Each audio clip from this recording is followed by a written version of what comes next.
Assalamualaikum anak-anak, selamat pagi. Bagaimana kabar kalian hari ini? Tentu baik kan? Alhamdulillah. Pada video kali ini Pak Reza akan menerangkan tentang macam-macam alat pernafasan pada hewan.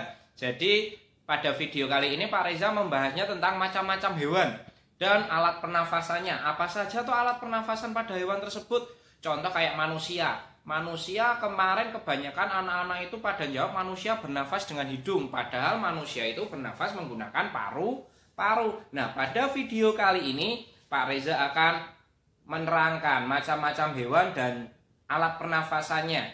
Tetapi sebelum melihat video yang Pak Reza tampilkan, tolong siapkan buku tulis dan alat tulisnya. Untuk apa Pak Reza? Untuk mencatat materi-materi yang Pak Reza tampilkan pada video kali ini, supaya kalian memiliki arsip catatan, sehingga ketika kalian mau belajar sebelum TKM, mau belajar sebelum ulangan, mau belajar sebelum UTS, kalian bisa membuka buku catatan kalian, tidak membuka video lagi. Jadi tolong sebelum lanjut pada video materi yang Pak Reza tampilkan, tolong sediakan buku tulis dan alat tulisnya, supaya kalian memiliki catatan, supaya kalian masih ingat materinya. Kalau cuma melihat video saja, nanti kalian bakalan lupa kalau tidak dicatat.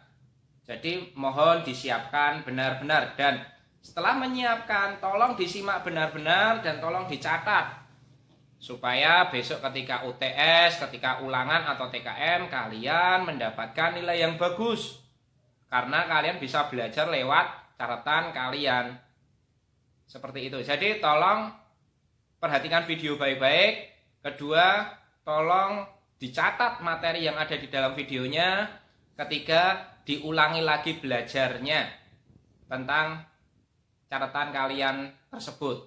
Ya, langsung saja kita mulai video materi tentang macam-macam alat pernafasan pada hewan. Hewan yang pertama yang Pak Reza bahas adalah golongan mamalia. Mamalia adalah hewan yang memiliki ciri-ciri: 1. Berdaun telinga. Jadi hewan yang memiliki daun telinga termasuk mamalia. Ingat, hewan yang berdaun telinga. 2.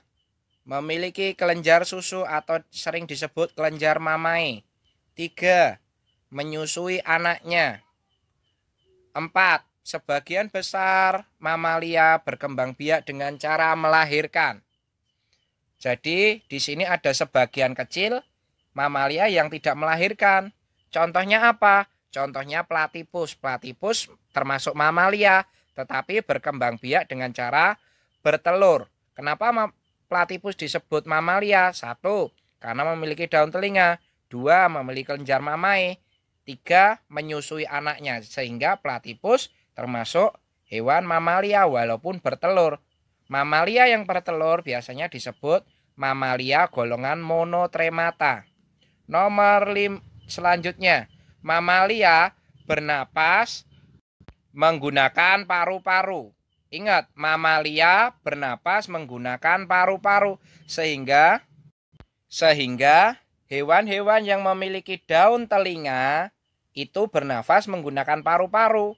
Ataupun hewan yang termasuk mamalia adalah hewan yang bernafas menggunakan paru-paru. Contoh hewan mamalia apa saja?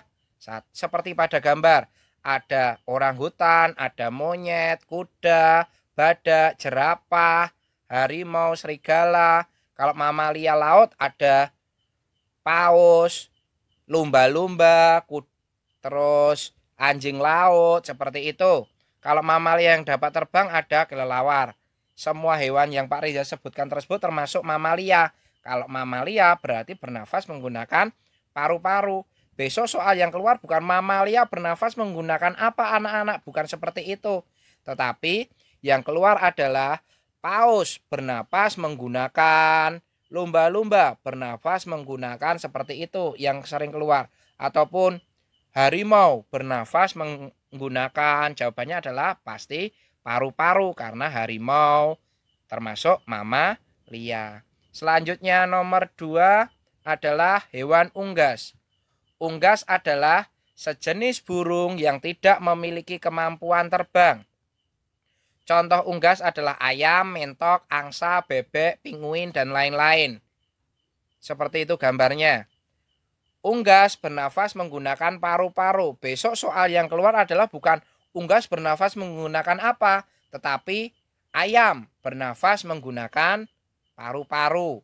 Bebek bernafas menggunakan paru-paru. Jadi yang keluar bukan unggas bernafas menggunakan apa, bukan. Tetapi ayam bernafas menggunakan titik-titik. Jawabannya pasti paru-paru. Nomor selanjutnya, nomor 3. Hewan yang Pak Reza bahas adalah burung. Burung bernafas menggunakan paru-paru. Akan tetapi saat terbang, burung bernafas menggunakan kantong udara atau pundi-pundi udara. Jadi pundi-pundi udara atau kantong udara pada burung berfungsi untuk membantu burung bernafas saat dia terbang. Nah, seperti itu gambarnya. Kalau soal yang sering keluar adalah perhatikan gambar berikut. Pundi-pundi udara pada burung ditunjukkan nomor. Jadi tolong perhatikan, tolong diingat-ingat pundi-pundi udara pada burung itu letaknya di mana. Karena soalnya biasanya mengacu pada tolong tunjukkan pundi-pundi udara pada burung ataupun pundi-pundi udara pada burung terletak pada nomor seperti itu. Jadi tolong diingat-ingat lokasi ataupun pundi-pundi udara burung itu ada di mana. Seperti itu. Nomor selanjutnya adalah reptil.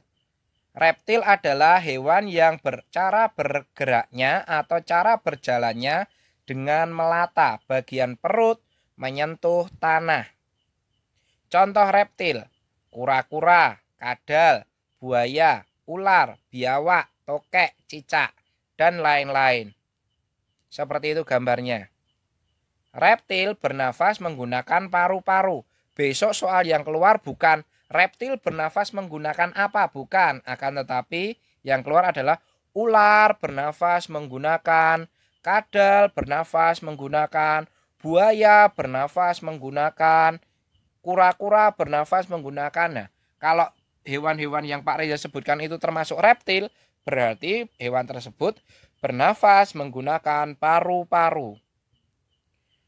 Hewan selanjutnya, kodok dan katak. Kodok dan katak saat masih kecil dalam bentuk berudu atau kecebong bernafas menggunakan insang. Kodok atau katak saat masih kecil tentu berbentuk berudu atau kecebong. Kecebong dan berudu tersebut bernafas menggunakan insang seperti ikan.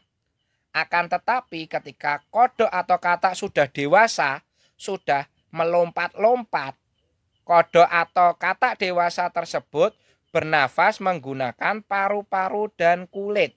Ingat, paru-paru dan kulit. Bukan paru-paru saja, tapi paru-paru dan kulit. Nah, itu contoh gambarnya. Biasanya yang keluar adalah gambar juga. Seperti itu. Untuk berudu pakainya insang, gambarnya seperti itu. Untuk katak gambarnya seperti itu, ada paru-parunya. Selanjutnya adalah hewan cacing. Cacing bernapas menggunakan permukaan kulitnya. Jadi oksigen dan CO2 keluar masuk dalam alat pernafasan cacing lewat kulitnya. Seperti itu gambarnya. Udara masuk dan keluar melalui kulit cacing dan diedarkan ke seluruh tubuh oleh darah melalui pembuluh darah dalam tubuh cacing. Cacing bernafas secara difusi. Jadi ingat, cacing bernafas secara difusi.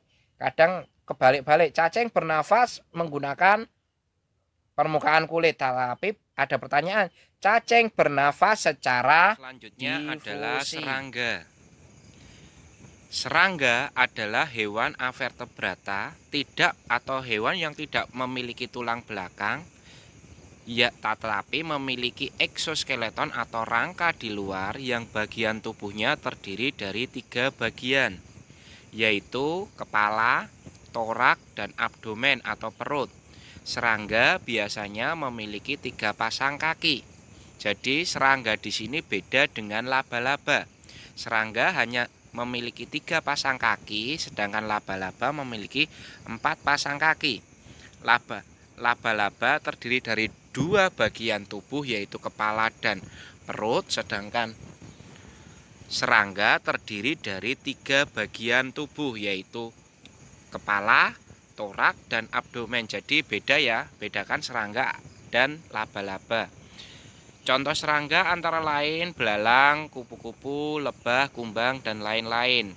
Gambarnya seperti itu. Itu contoh-contoh serangga. Serangga bernafas menggunakan trakea. Tempat keluar masuknya udara pada tubuh serangga disebut spirakel atau disebut juga stigma. Nah, itu gambarnya. Biasanya ada soal tunjukkan letak spirakel atau tunjukkan letak stigma pada tubuh serangga tersebut, atau letak spirakel atau stigma pada gambar tersebut terletak pada nomor. Seperti itu contoh soalnya. Ataupun kadang juga muncul adalah serangga bernafas menggunakan seperti itu, ataupun kupu-kupu bernafas menggunakan tentu saja trakea. Ataupun ada juga yang keluar juga soalnya adalah tempat keluar masuknya pada hewan serangga adalah tentu spirakel atau stigma. Jadi tolong diperhatikan baik-baik gambarnya ataupun fungsinya. Hewan selanjutnya adalah laba-laba. Seperti Pak Reza sebutkan tadi, laba-laba beda dengan serangga. Laba-laba adalah sejenis hewan yang berbuku-buku dengan 2 segmen tubuh, 4 pasang kaki, dan tak bersayap dan tak memiliki mulut pengunyah. Ingat, laba-laba memiliki 4 pasang kaki, 2 segmen tubuh, dan tak bersayap, serta tidak memiliki mulut pengunyah. Laba-laba digolongkan dalam ordo Araneae bersama dengan kalajengking, ketunggeng, dan tungau. Nah, itu laba-laba. Laba-laba bernafas menggunakan paru-paru buku. Paru-paru buku seperti pada gambar terletak di paling bawah itu.